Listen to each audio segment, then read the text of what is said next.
Alami penyakit lambung akut, bos tambang pasir asal Galunggung Kabupaten Tasikmalaya, Endang Abdul Malik atau yang dikenal sebagai Endang Juta, mengajukan untuk menjadi tahanan kota kepada majelis hakim yang dipimpin Panju Surono saat sidang perdana di Pengadilan Negeri Bandung pada Rabu tanggal 5 November tahun 2025.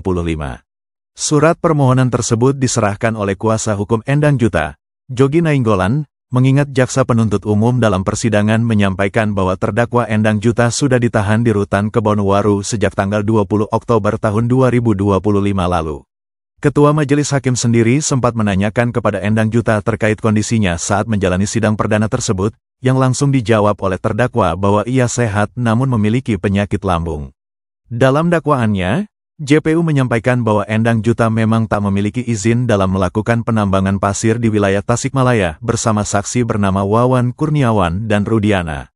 Menurut jaksa, hasil penambangan tak berizin Endang Juta ini disimpan di lokasi penambangan sebelum akhirnya diangkut dengan menggunakan truk oleh saksi Rudiana ke tempat penambangan yang berizin miliknya atas nama CV Galunggung Mandiri. Dalam sehari, Endang Juta berhasil menambang pasir sebanyak 500 meter persegi.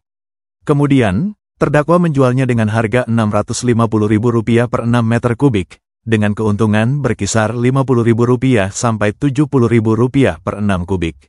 Terdakwa dan saksi bernama Wawan menambang di luar koordinat yang berizin dan didakwa dengan dakwaan Pasal 158 Undang-Undang Republik Indonesia Nomor 3 Tahun 2020 Junto Pasal 55 Ayat 1 KUHP Junto Pasal 64 KUHP. Diketahui, Endang Juta terancam penjara paling lama 5 tahun dan denda paling banyak Rp100 miliar. Terpisah, analis lingkungan Universitas Siliwangi, Siti Fajarajani menyebut bahwa kerusakan lingkungan akibat tambang pasir di Gunung Galunggung sudah sangat parah dan harus segera dihentikan. Ia berharap eksploitasi tersebut harus segera dihentikan dan harus dilakukan perlindungan terhadap lahan-lahan yang mengandung pasir di Tasikmalaya.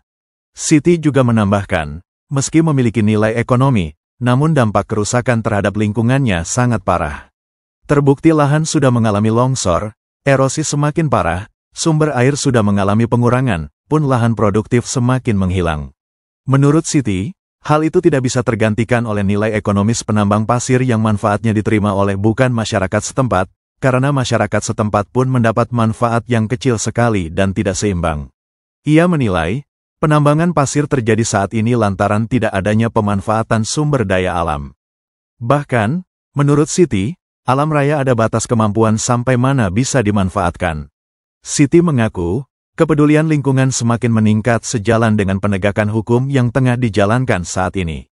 Masyarakat setempat yang bekerja di lahan pertambangan pun hanya sebagian kecil, karena pertambangan pasir di Gunung Galunggung ada masanya dan tidak selamanya berjalan. Hal tersebut lantaran ketika lahan tambang menyusut, maka peluang kerja semakin menipis.